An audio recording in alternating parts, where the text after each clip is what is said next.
E vamos lá, né? Pai amado, Pai querido, Tu és bom, Senhor, Tu és bom. Obrigada, Deus, por esse dia maravilhoso que Tu colocas diante de nós. Obrigada, Senhor, por Teu plano de salvação, pelo Teu amor por nós, pela Tua revelação que Tu nos contas e a gente negligencia. Acorda-nos, Senhor, desperta em nós, Senhor, a certeza de que tudo que Tu dizes é certo, de que tudo que Tu dizes vai acontecer de fato, e é questão de vida ou de morte eterna. O Senhor possa estar verdadeiramente movendo em nosso meio, nessa manhã, revelando coisas novas ao nosso coração e nos atraindo para Ti, Pai. Faz isso, em nome de Jesus. Amém. Amém. Bom dia, amados. Que bom estarmos aqui mais uma vez. Eu quero compartilhar com vocês que essa semana foi intensa, e vocês vão entender por que ela foi tão intensa ao longo dessa apresentação aqui que a gente vai fazer hoje, né? Nós vamos começar revendo o que nós vimos na semana passada, em Lucas 20, nós vimos que os chefes dos sacerdotes, os mestres da lei, os líderes religiosos questionaram acerca da autoridade de Jesus, né? Eles perguntaram: com que autoridade você está pregando ou você faz essas coisas, né? Porque ele fazia muitos milagres. E aí lembra aquela história, a resposta, né, de Jesus com uma pergunta para eles: com que autoridade João Batista batizou as pessoas? A autoridade dele vinha do céu, e eles não souberam como responder, né? E depois vimos a parábola dos lavradores, que é verdadeiramente a história da humanidade, né? Existe esse proprietário que vai para uma terra distante e ele deixa os trabalhadores, né, lavradores, cuidando do seu espaço, e depois ele envia servos para colher, né, os frutos, mas esses servos são espancados. Eles representavam, lembra, os profetas, e depois esse proprietário enviou o próprio filho, né, que foi morto. E a gente relatou, né, a respeito do Salmo 118, versículo 22, que dizia: a pedra que os construtores rejeitaram tornou-se a pedra angular, né? A base, o fundamento da igreja que o Senhor implantou, na igreja invisível. E aí, seguindo, nós vimos que Jesus, né, respondeu ao questionamento daqueles homens da lei, dizendo: olha, deem a César o que é de César, deem a Deus o que é de Deus. Façam verdadeiramente aquilo que está dentro da lei. Cumpra a lei dos homens. E, finalmente, nós vimos acerca da ostentação, da ganância, da hipocrisia, Jesus dizendo que eles serão punidos, né? Esses atos serão punidos. E aí eu quero pegar mesmo a alavanca da ganância, né?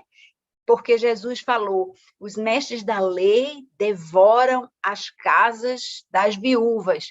E isso remete a gente imediatamente para o início do capítulo 21. Vê só como começa o capítulo 21. Os versículos 1 a 4, eles falam o seguinte: Jesus olhou e viu os ricos colocando suas contribuições nas caixas de ofertas. Viu também uma viúva pobre colocar 2 pequeninas moedas de cobre e disse: afirmo que essa viúva pobre colocou mais do que todos os outros. Todos esses deram do que lhes sobrava, mas ela, na sua pobreza, deu tudo o que possuía para viver. E aí a gente pode contrastar isso com a crítica aos mestres da lei, como eu falei há pouco, né, que estava no versículo 47, já no finzinho de Lucas 20. porque ali estava escrito, eles devoram as casas das viúvas e, para disfarçar, fazem longas orações, né? Ele dizia, esses homens serão punidos com maior rigor. Então, a gente precisa entender, contrastar, você não precisa ser rico, né? Nem poderoso, nem forte, para servir a Deus do jeito que Ele quer que você sirva, né? Aquela viúva, ela foi aplaudida naquilo que ela fez, entregando aquilo que ela tinha, porque ela sabia que dependia completamente de Deus, né? E Deus multiplica. Enfim, Deus está olhando para o nosso coração, que fique essa mensagem aqui, porque ela é muito rápida, e agora a gente vai realmente mudar de assunto, né? Se eu estivesse editando isso aqui, eu ia pegar essa fala aqui desse início de Lucas 21 e colocar em Lucas 20, né, junto com as outras histórias. Mas agora a gente vai passar para um trecho que cobre praticamente todo o capítulo 21 de Lucas, né? É a respeito do sinal do fim dos tempos. E essa história, ela está narrada quase com as mesmas palavras, minha gente. Muito, muito similar. Idêntico a Mateus 24, de 1 a 35, e a Marcos 13, de 1 a 31. Esse relato que está aqui.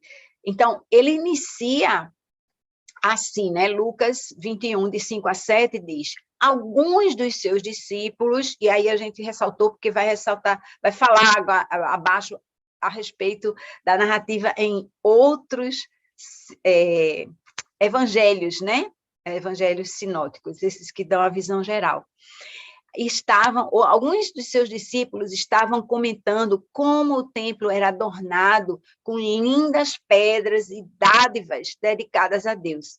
Mas Jesus disse, disso que vocês estão vendo, dias virão em que não ficará pedra sobre pedra, serão todas derrubadas. Mestre, perguntaram eles, quando acontecerão essas coisas? E qual será o sinal de que elas estão prestes a acontecer?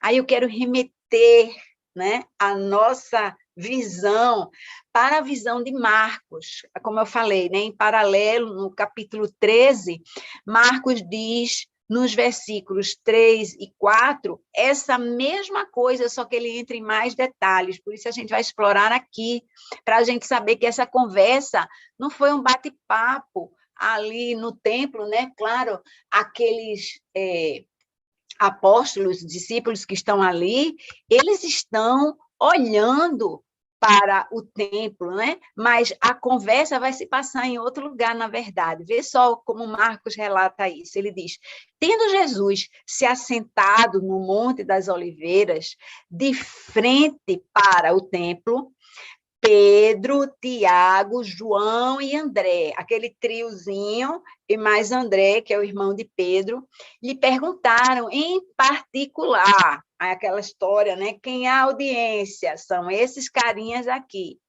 Eles disseram a Jesus, dize-nos, quando acontecerão essas coisas? Porque Jesus tinha dito, olha, está vendo essa beleza toda aqui? Não vai sobrar pedra sobre pedra. E qual será o sinal de que tudo isso está prestes a cumprir-se? Então, assim, eles estavam olhando para aquele palácio, né? O palácio tinha sido, não, ele estava sendo restaurado por Herodes, mas de uma forma bem diferente daquela que Deus falou para a construção. Ainda era o templo, né? De Salomão restaurado, mas ele estava restaurado segundo moldes bem diferentes, né? A descrição histórica é que havia ouro naquelas pedras, assim, paredes de mármore que ao longe parecia que estava nevando sobre o templo, né? Muita coisa interessante a respeito desse prédio maravilhoso, e eu queria remeter todo mundo de volta aqui para o mapa da cidade de Jerusalém. Eu dei um zoom aqui, porque agora vocês estão vendo, aqui está o templo, né? E aqui está a entrada que Jesus usava sempre aqui nessa região, essa porta de Suzã, que fica de frente para o jardim do Getsemane. Então, isso aqui, pertinho do templo, pela escala que está aqui, uns 300, 400 metros, passando pelo Vale do Cedron, né, pelo rio Cedron aqui, o Cedron, tem o jardim do Getsemane, que está no Monte das Oliveiras. Então, eu botei aqui essa legenda, né, circundando, porque isso aqui é o Monte das Oliveiras, nessa região, a leste da cidade de Jerusalém, e olhando, né, eles estão olhando daqui do monte para lá, e aí que se passa essa conversa entre Jesus e aqueles discípulos, tá? E aí nós vamos prosseguir nessa conversa, assentados no Monte das Oliveiras, olhando para o templo. E aí acontecem profecias de Jesus. Jesus profetizou ali naquela hora, e ele respondeu, diz o texto: cuidado para não serem enganados, pois muitos virão em meu nome, dizendo, sou eu. E o tempo está próximo. Não os sigam. Quando ouvirem falar de guerras e rebeliões, não tenham medo. É necessário que primeiro aconteçam essas coisas, mas o fim não virá imediatamente. Então lhes disse: nação se levantará contra nação e reino contra reino. Haverá grandes terremotos, fomes, pestes em vários lugares e acontecimentos terríveis e grandes sinais provenientes dos céus. Minha gente, essa profecia de Jesus, né, ela tem dois tempos, né? A gente entende que ela fala da destruição da cidade de Jerusalém, que vai acontecer ainda nesse capítulo aqui que nós estamos vendo hoje, né? E também sobre o final dos tempos. Muitas profecias, elas têm essa conotação, né? De em breve, e como um sinal, né, como um representativo daquilo que vai acontecer mais tarde. E essa profecia agora de Jesus, ela tem essa conotação. Então, agora ele está falando de terremotos, fomes, pestes em vários lugares. E, desde então, nós temos tido notícia desse tipo de acontecimento, né? Vindo, né, para nos alertar. E aí fica a questão, né? O que vai acontecer antes, como sinal para isso? E aí continua o texto de Lucas 21. Mas, antes de tudo isso, prenderão e perseguirão vocês.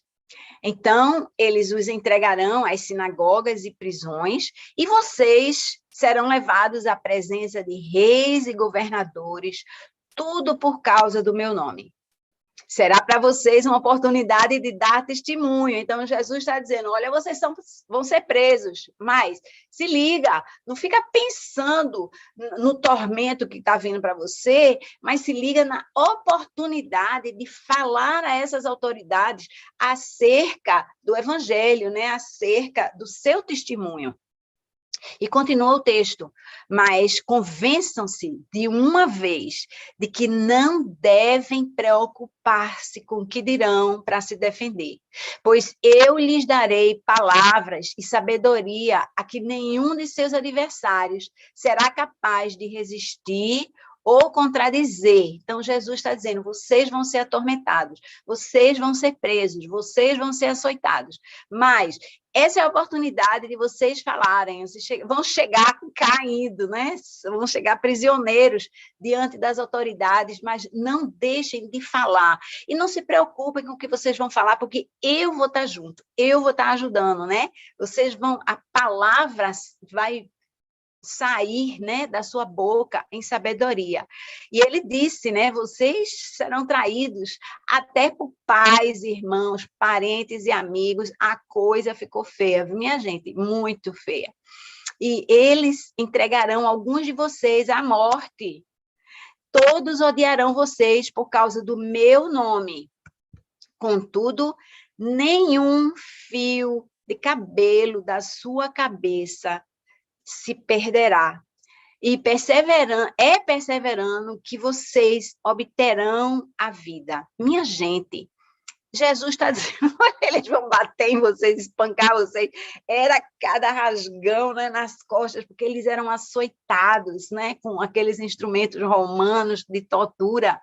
Mas Jesus diz, nenhum fio de cabelo da cabeça de vocês se perderá, porque ele iria operar a restauração, né, dessas pessoas, daquele físico, nem que fosse depois da morte. A verdade é essa, né? Então, Jesus está avisando o que vai acontecer.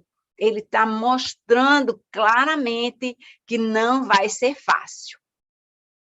E aí nós chegamos no trecho que fala da destruição de Jerusalém propriamente dita, né?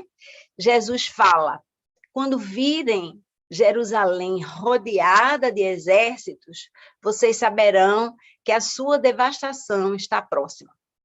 Então, os que estiverem na Judéia, fujam para os montes, e os que estiverem na cidade, saiam.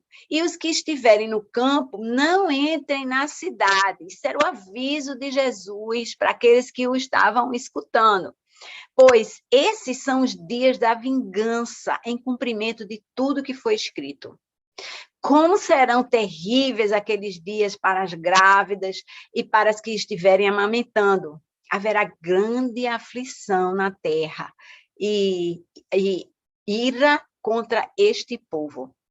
De fato, minha gente, agora não é mais a palavra, agora sou eu falando, né?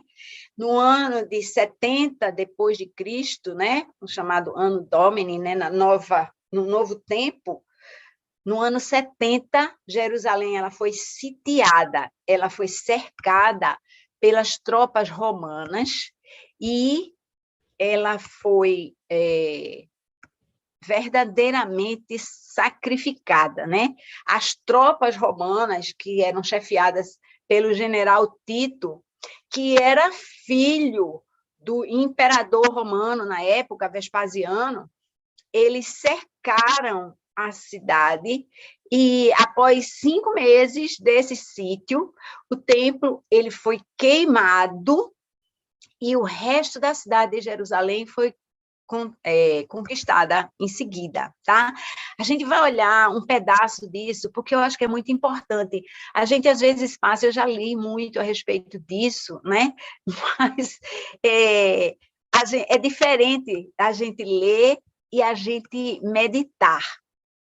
Eu me lembrei e coloquei aqui de volta esse trecho que nós vimos 2 semanas atrás, exatamente. É um trecho de Lucas 19, nos versículos 41 a 44, né? Se vocês lembram, o texto dizia o seguinte, nesses versículos, quando se aproximou e viu a cidade, Jesus chorou sobre ela. Lembra que Jesus chegou de Jericó, e aí ele foi passando pelo Monte das Oliveiras, e ele estava chegando em Jerusalém e olhando a mesma visão que ele estava tendo agora, assentado com os discípulos, né? E o texto diz assim, quando se aproximou e viu a cidade, Jesus chorou sobre ela e disse, se você compreendesse nesse dia, sim, você também, o que traz a paz. Mas agora isso está oculto aos seus olhos. Virão dias em que os seus inimigos construirão trincheiras contra você, a rodearão e a cercarão de todos os lados. Também a lançarão por terra. Você e os seus filhos não deixarão pedra sobre pedra, porque você não reconheceu a oportunidade que Deus concedeu. Então, lembra, isso aqui foi Jesus não falando para o povo, mas ele sentindo aquilo quando ele chegou pelo Monte das Oliveiras, né? Chegou daquela viagem e enxergou Jerusalém. Ele não aguentou e chorou, né? E aí aconteceu isso, essa história, né, que eu falei para vocês de Jerusalém ser sitiada de fato. E aí eu queria compartilhar com vocês, gente, é um documentário que eu achei essa semana no YouTube, né? pesquisando sobre isso, é uma reconstrução. Infelizmente, está em inglês, então talvez não seja muito acessível, mas ele é totalmente ilustrado. Então, você vê tudo isso que eu tirei uma foto aqui, ou duas ou três, né? Para não passar aqui esse filme. Mas ele mostra que vocês estão vendo aqui agora, o nome é em inglês, né? The Siege of Jerusalem. O cerco de Jerusalém. E esse é o link que eu estou colocando aqui para vocês. É um documentário de uns 45 minutos, e eu vou escrever mais tarde. Ele é baseado no testemunho, né, nos escritos de Joséfos, aquele historiador.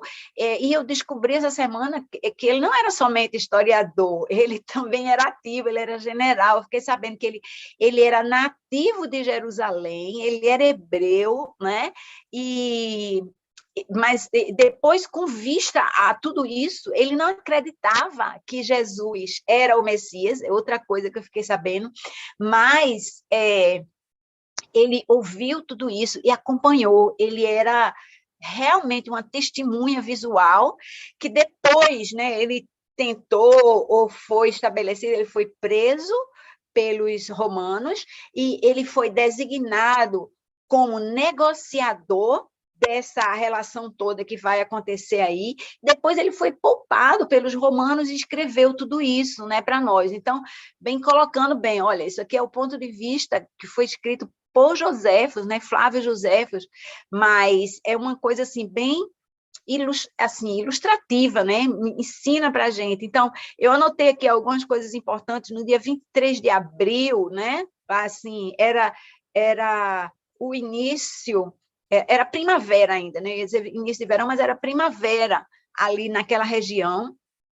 Os romanos se aproximaram por 3 frontes. Isso aqui não é uma coisa estanque, já vinha acontecendo várias revoltas, né?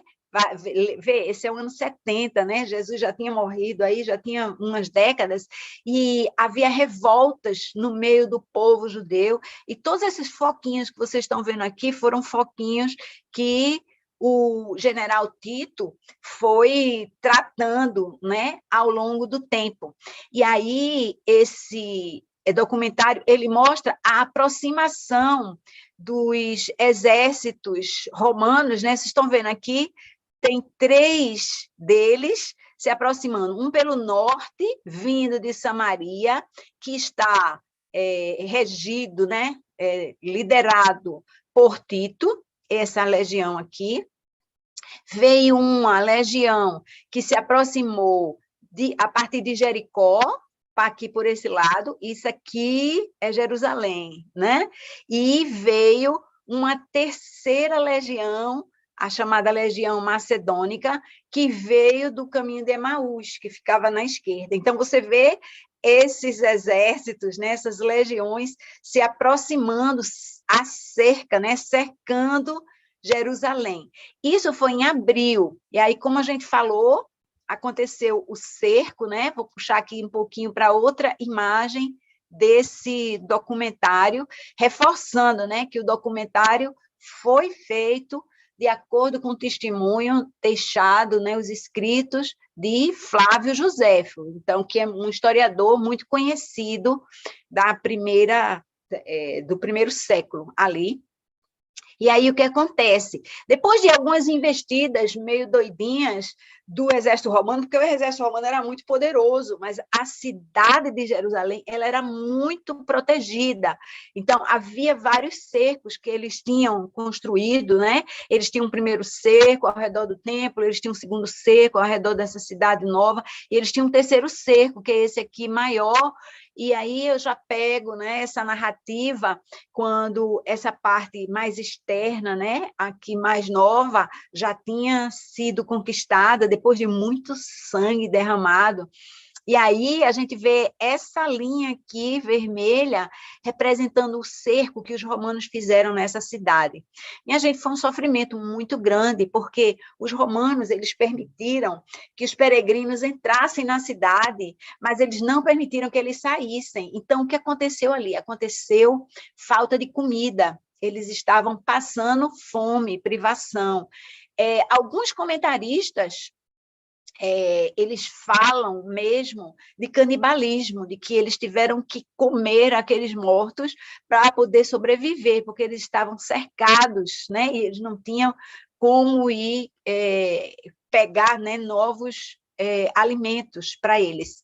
E aí, a partir desse cerco, eventualmente, né, as investidas foram feitas, e aqui, nessa região, aqui, eu entendi que chama a fortificação de Antônia, com detalhes mais...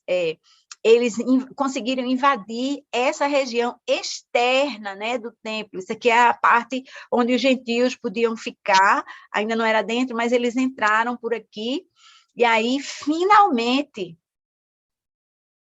depois de um tempo, né, e a data que o Flávio Josefo coloca é 29 de agosto do ano de 70, eles conseguiram invadir com um grande número de guerreiros aqui, essa região do pátio, né, do templo, e aí, vejam, toda essa região que não era restrita, né, aí elas iam, aí tinha a parte externa, mas aí tinha a parte que só os homens podiam ir, só os sacerdotes podiam ir, e tinha o Santo dos Santos, e aquilo ali foi tudo por causa dessa situação extrema, né?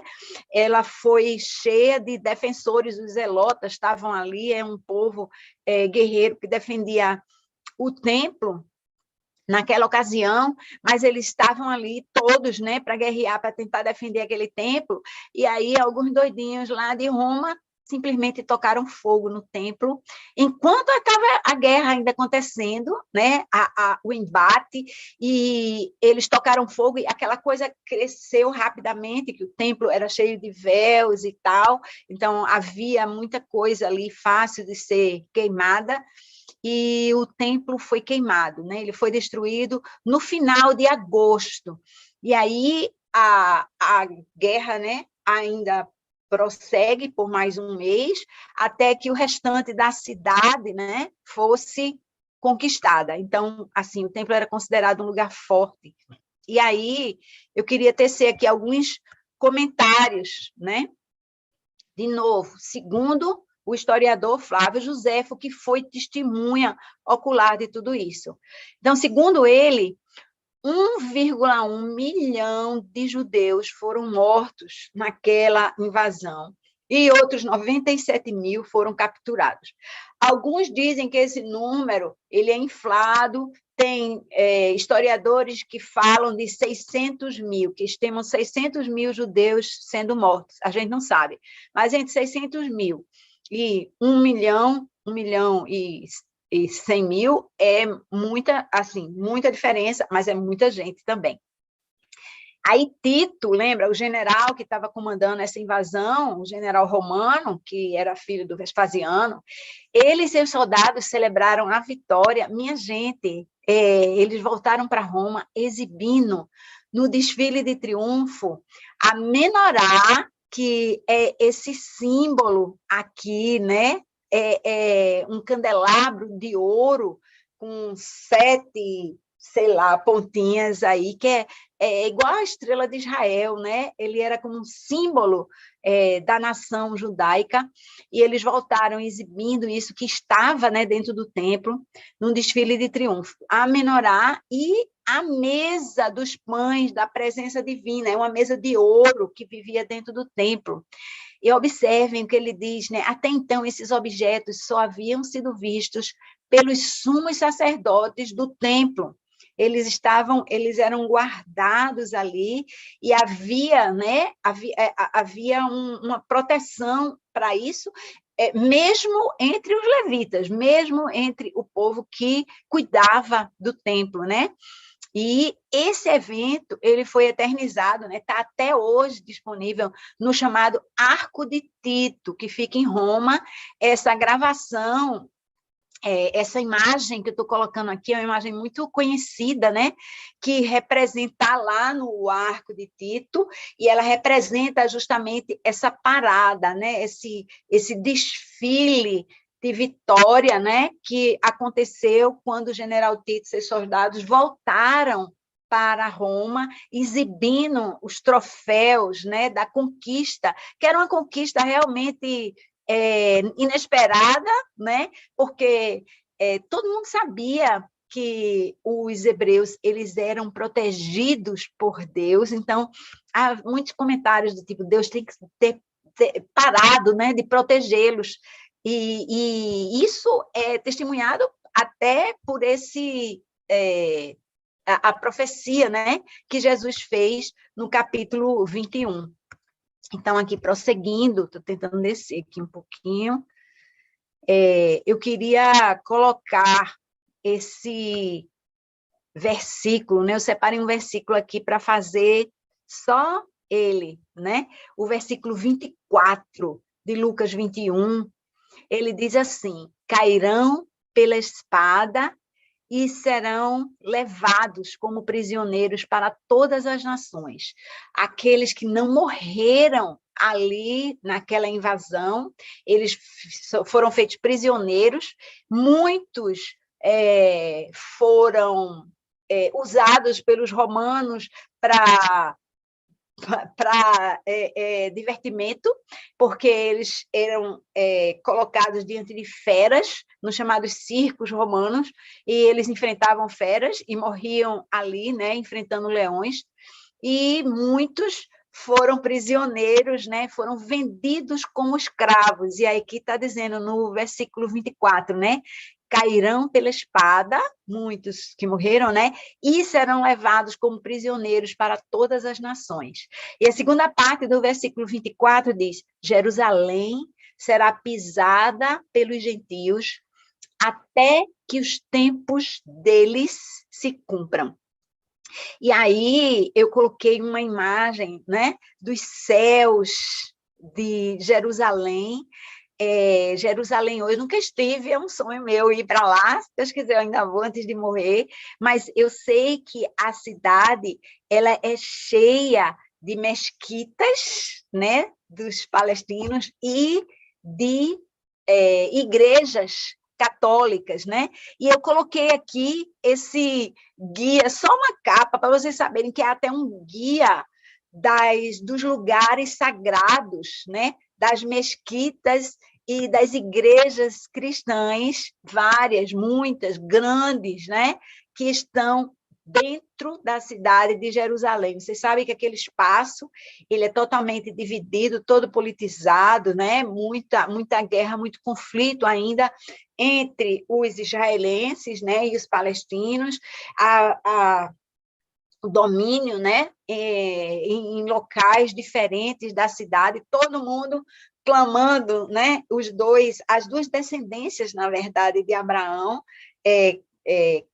reivindicando aquele lugar, né, como capital, e eles querem que seja a capital. Então, Jerusalém tem duas capitais, por exemplo, ele tem a capital Tel Aviv, que é a capital civil, vamos dizer assim, oficial, e Jerusalém, mas como eles não têm posse de Jerusalém toda, né? Não tem posse da cidade, então é uma região de grande conflito militar até os dias de hoje, né? Enfim, mas só ressaltando o fato de que Jerusalém, como Jesus disse, foi e ainda é pisada pelos gentios, até que os tempos deles se cumpram, né? Que vem para frente. E aí Jesus, ele continua no texto colocando um aviso agora, né? Mas para nós, alô, nós que vivemos, aquilo ali era nos anos, né? Naquele primeiro século, mas Jesus falou também da volta, né? Da segunda vinda dele. E aí, nos versículos 25 a 28, nós lemos: haverá sinais no sol, na lua e nas estrelas. Na terra, as nações estarão em angústia e perplexidade com o bramido e a agitação do mar. Os homens desmaiarão de terror, apreensivos com o que estará sobrevindo ao mundo, e os poderes celestes serão abalados. E aí eu ressalto: então se verá o Filho do Homem vindo numa nuvem com poder e grande glória. Quando começarem a acontecer essas coisas, levantem-se e ergam a cabeça, porque estará próxima a redenção de vocês. E aí eu quero mostrar aqui rapidamente, né? A gente não tem tempo de entrar em detalhes nisso, mas só mostrando para vocês a relação entre essa profecia de Jesus e alguns trechos do livro de Apocalipse, que a gente sabe que é aquele livro da revelação, o último da Bíblia, que foi escrito por João. João teve uma visão, né? Ele foi levado ao céu e ele conta, né? Porque ele foi ordenado, escreva tudo que você está vendo. E aí eu pensei 2 trechos de Apocalipse. Apocalipse 6, 12 e 13, olha o que ele fala, vê se não há um paralelo aqui.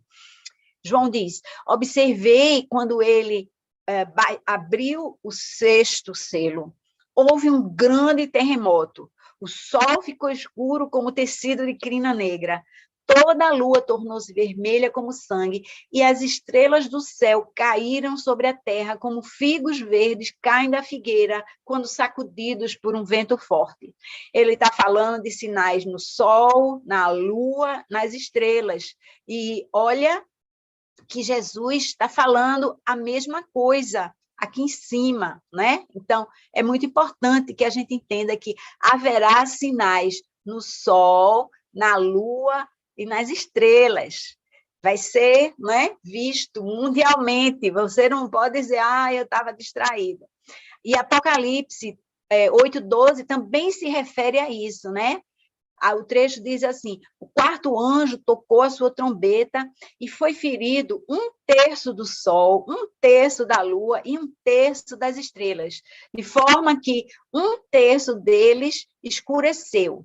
1/3 do dia ficou sem luz e também 1/3 da noite.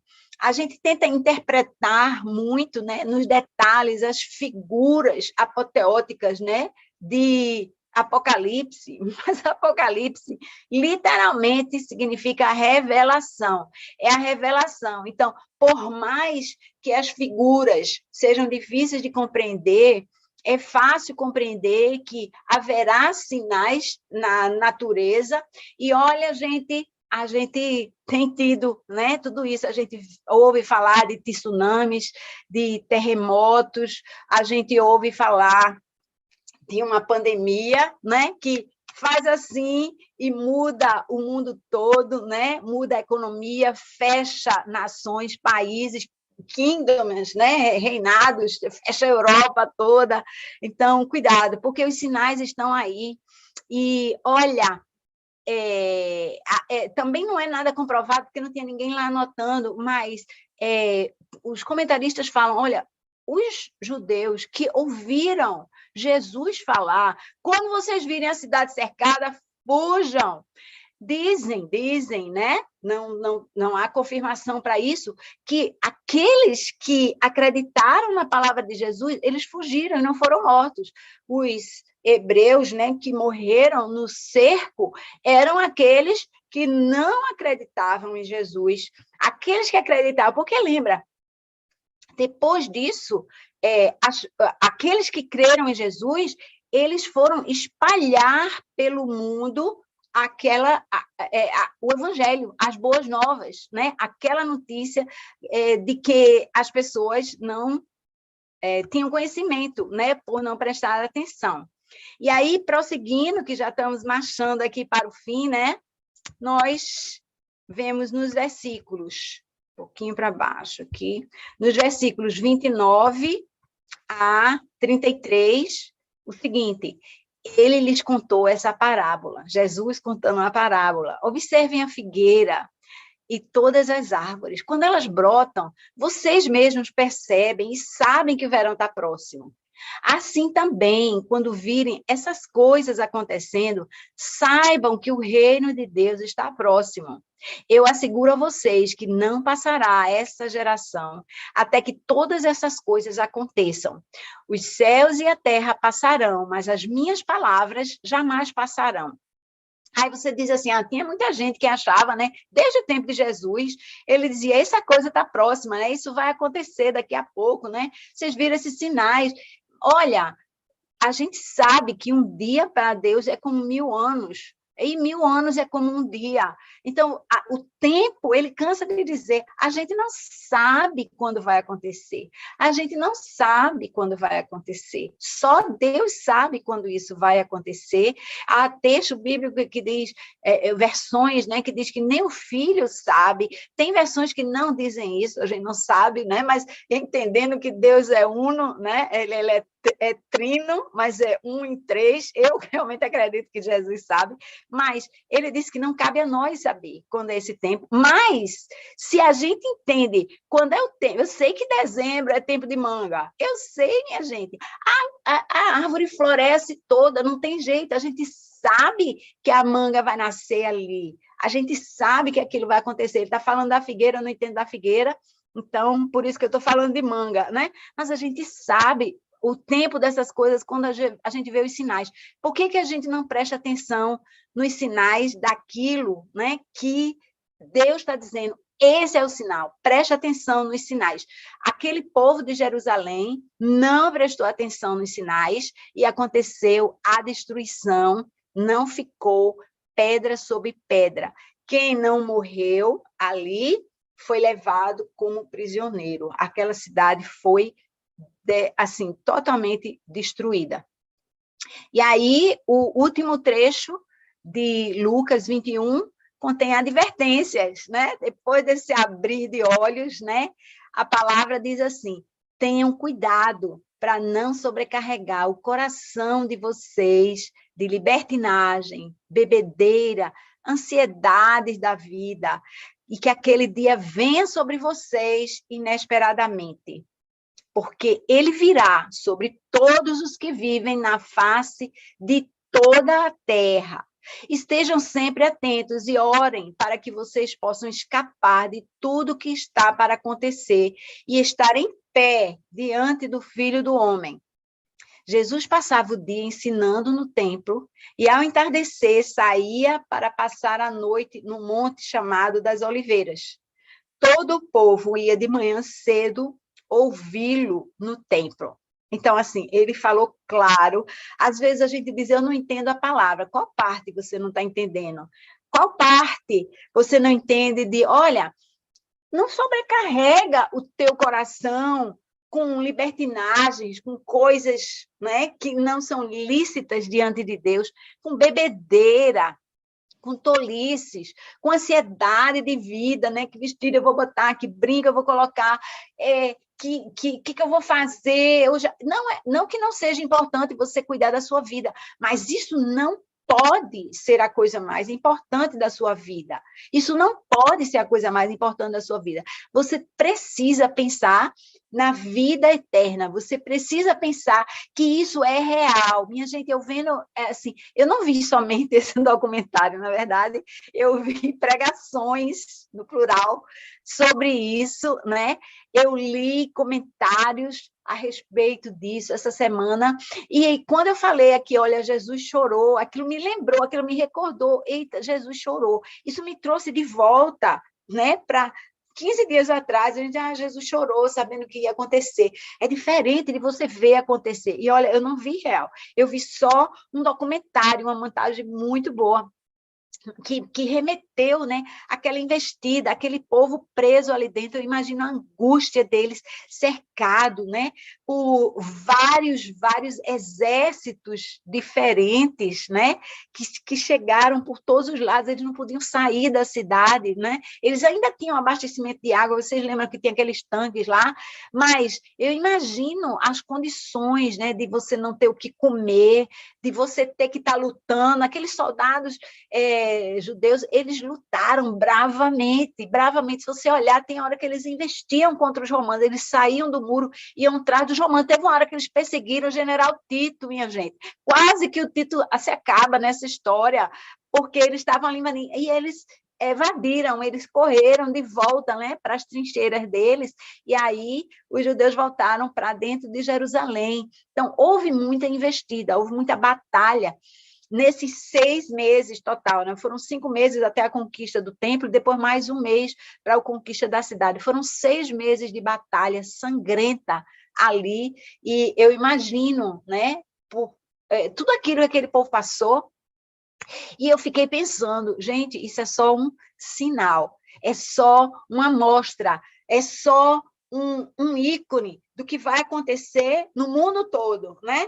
O mundo todo vai ser essa Jerusalém, onde a palavra de Deus tem ecoado, dizendo: larga disso, eu sou importante, né? E a gente continua no nosso dia a dia, no domingo a gente louva, canta, lê a palavra, né? Lê um trecho, ouve uma meditação e depois a gente volta para a nossa rotina.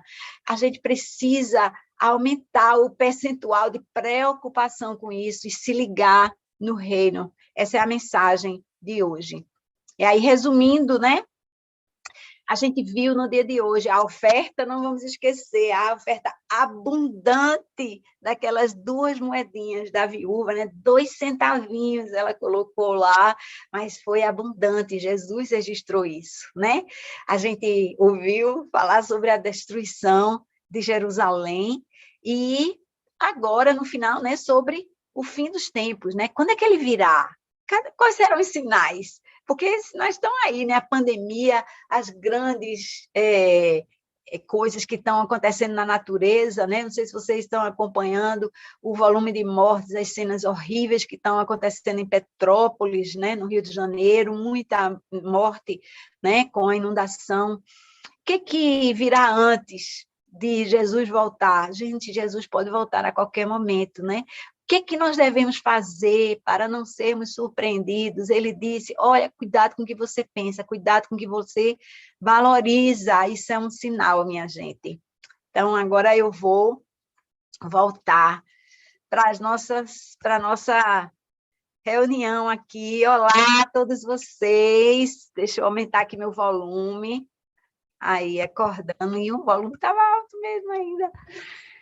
Bom dia, como é que vocês estão aí? Eu espero que vocês sejam baladésimos, como eu fiquei baladésima essa semana. Venham, Bom só dia. bom dia. Maravilhosa a aula, Kátia, maravilhosa. Não é impactante nada, eu estou impactada, minha gente. Muito, muito.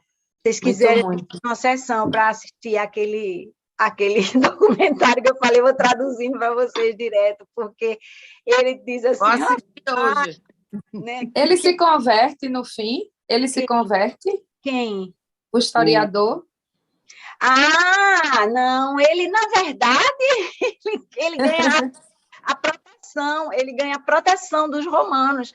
Os escritos dele foram feitos sob proteção de Vespasiano e Tito, que virou depois imperador, né? Ele... tá. Aí você não sabe se é Deus usando, porque se ele não tivesse essa proteção, a gente não teria toda essa informação, na verdade, né? Então, eu creio que Deus opera em todas as coisas ali. Então, ele era nativo, eu não sabia disso.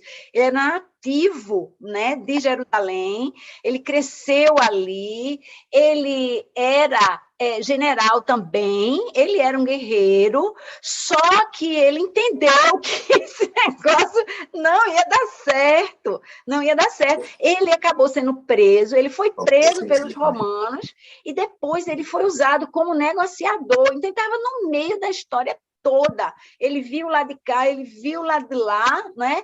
E ele sobreviveu e depois ele viveu sob a proteção de Vespasiano e Tito, e aí ele pôde escrever vários escritos, tem vários escritos, inclusive uma autobiografia dele. Então, a gente não sabe o quanto a gente pode descontar aí dessa história, mas, assim, é muita informação que a gente não teria de outra maneira, né? Eu achei magnífico, mas vou calar minha boca para vocês falarem. Perfeito. Kátia, uma observação só, Sim, que Marcos. sobre Jesus virá com grande poder e glória. Eu creio que a gente, normalmente, quando a gente pensa isso, a gente pensa quando os romanos... quando eles ganharam, Tito ganhou e fez um grande discurso, um grande desfile, levando a menorá, a mesa da proposição, e os romanos tinham costume com outros povos de cortar os dedões do pé. Nem fale. Não, pois é, sabe por quê? Porque você não se equilibra sem o dedão do pé. É ficar o tempo todo caído. E o general, foi o vencedor, ia com grande poder, com glória, e o pessoal vibrando em Roma e tal. Aí o pessoal diz assim, Jesus, a proposta dele é que a gente sirva, que a gente seja cheio de mansidão, temperança, domínio próprio e tal. Então, quando Jesus diz, ele virá, o Filho do Homem virá com grande poder e glória, é glória de Deus, é poder de Deus, não é poder dos romanos, porque a gente está com a imagem quer dizer, ele vai vir tipo aquela situação que a gente vê em Apocalipse, quando João chora porque não havia ninguém digno de abrir o livro, aí uma voz diz, foi achado alguém. Aí João se vira para olhar e diz assim, era o leão de Judá. E quando ele olha para o leão de Judá, o que é que ele vê? É um lembre. Não, é o cordeiro com quem tinha sido morto. Quer dizer, é esse Jesus que virá com esse poder de serviço e grande glória de Deus, não é glória de homens, não. Então, a gente vai ter uma grande surpresa. Quem te espera assim, Jesus, os adventistas, põem naqueles desenhos, ele vindo assim, parecia um general romano, ele vem no céu, nas nuvens, os anjos tudo ao redor, parece montar um cavalo, né? Vem em redor e tal, copiando como os romanos invadiam. Não, se Jesus é verdadeiro, nós sabemos que é, a vinda dele não vai ser incoerente com a mensagem. Ele vai vir com grande poder e glória dele, que é servir, é um cordeiro. Isso, é servir, é se dar pelos outros. Nós vamos ter uma surpresa maravilhosa, eu acho. O Senhor dia. É bom, verdade, verdade. Aleluia. Fernanda, amor. Vai ser ótimo. Nanda? É Durães, tudo bom, Kátia? Durães, venha, querido, tudo ótimo. Tudo, veja bem, eu queria só fazer aqui um rápido comentário. Eu queria primeiro glorificar a sua vida, porque agradecer a Deus pela sua vida, porque, veja bem, não é somente pela forma de você estar passando para a gente esses ensinamentos. Eu tomei agora aqui no meu coração o seguinte, há quantos anos Kátia está constantemente estudando a palavra? Isso para a gente, hoje, para mim, a maior mensagem foi essa, da forma de você estar buscando, de você estar estudando, de você estar pesquisando para nos repassar. Que bênção, Kátia, que bênção você estar com essa vontade, com essa sede cada vez mais. Que Deus lhe abençoe cada vez mais, que essa sede de buscar o Senhor cada vez aumente e que essa sede de você buscar mais conhecimento cada vez aumente. E para a gente, eu tomei hoje como exemplo, nessa manhã, isso, de você estar estudando. Isso, para mim, foi um exemplo muito forte. E digo, rapaz, essa mulher convertida há anos e anos, é a bênção do Senhor, e ela está estudando, e eu não estou estudando nada. Minha gente, é porque é muito bom, é aquele negócio, quanto mais você tem, mais você quer, essa é a economia do reino, você fica assim, eu digo, Jesus, me dá mais hora para eu olhar esse negócio daqui. E para mim, eu digo, rapaz, olha, Cátia, tu me desse uma apunhalada boa, sabia? Assim, meu Deus do céu, eu não estou estudando nada, essa é a mulher, nesses anos todos, buscando, coisas que eu jamais sabia, entendeu? Minha querida, um abraço para você, que Deus abençoe cada vez mais e que você esteja sempre aí na frente desse ministério. Um beijo para você, viu, querida? Vou passar aqui para a Nandinha. Vai, Nanda. E depois tem Rosana. Ele pediu para eu fechar. Tá tão devagar, Nanda. Tá sem camisa. Nanda, tá linda você, mas apaga a tua imagem, fecha o teu vídeo para a gente ouvir melhor, que tá cancelando. Pronto, fala aí, vai. Não, ele pediu para fechar a câmera porque ele estava sem camisa. Aí, pronto, ele pediu para falar. É porque está cortando. Pronto. Mas bênção. Foi maravilhosa a aula hoje, maravilhosa. Que a gente fique atento, né? Que Jesus está voltando. Jesus está voltando. A ideia é essa, né? Vamos virar o olho para Jesus, a mensagem, né? Rosana. Oi, bom dia. Eu não vou poder abrir minha câmera, tá? Tranquilo. Mas, assim, o que eu achei interessante é ele iniciar o capítulo falando da oferta, né, dos ricos e da viúva, ou seja, e logo em seguida fala sobre a riqueza que tinha no templo, né, o ouro. Eles estavam muito preocupados com o ouro, com as pedras preciosas. Então, assim, e o Senhor, logo em seguida, né, isso denota que a gente se preocupa muito com as riquezas desse mundo, né? E Deus, ele está muito mais preocupado com a intenção do nosso coração, né? Ou seja, não foi o valor da oferta do rico em detrimento da oferta da viúva, mas foi a intenção do coração dela. E lá no final do capítulo 21, ele exorta, né, uma exortação à vigilância, né, que a gente não esteja preso às preocupações desse mundo ou aos prazeres da carne, né? Ou seja, a gente está muito focado nessas riquezas, nesses prazeres da carne, perdendo a salvação, né? Uhum. E assim, e aí vem assim, eu fiquei bem impactada, né? Porque, de fato, a gente se prende tanto, né? A gente desprende tanto tempo para as coisas deste mundo, né? E não se volta, de fato, para o que é importante, né? Como você falou, Márcia, que a gente se preocupe conosco, com a nossa aparência, com um brinquinho, mas que isso não seja a nossa essência, né? Exatamente, que não seja a nossa essência, né? E que a gente não, né? Eu achei muito bacana. Ele fez esse link, né? No início e no final. Olha as riquezas e olha as preocupações desse mundo, né? Cuidado, porque os sinais do tempo estão aí, o Senhor vai vir e a gente tem que estar atento a esses sinais, né? A gente tem que estar se preparando, né? Exato. E Tânia falou aqui no chat sobre a situação lá na Ucrânia, né? Guerras. A gente nunca parou de ouvir falar de guerras, né? Mas as guerras estão aí, né? E essa guerra, ela tem um potencial incrível, né? De acontecer e trazer muita destruição. Fala, Liloca.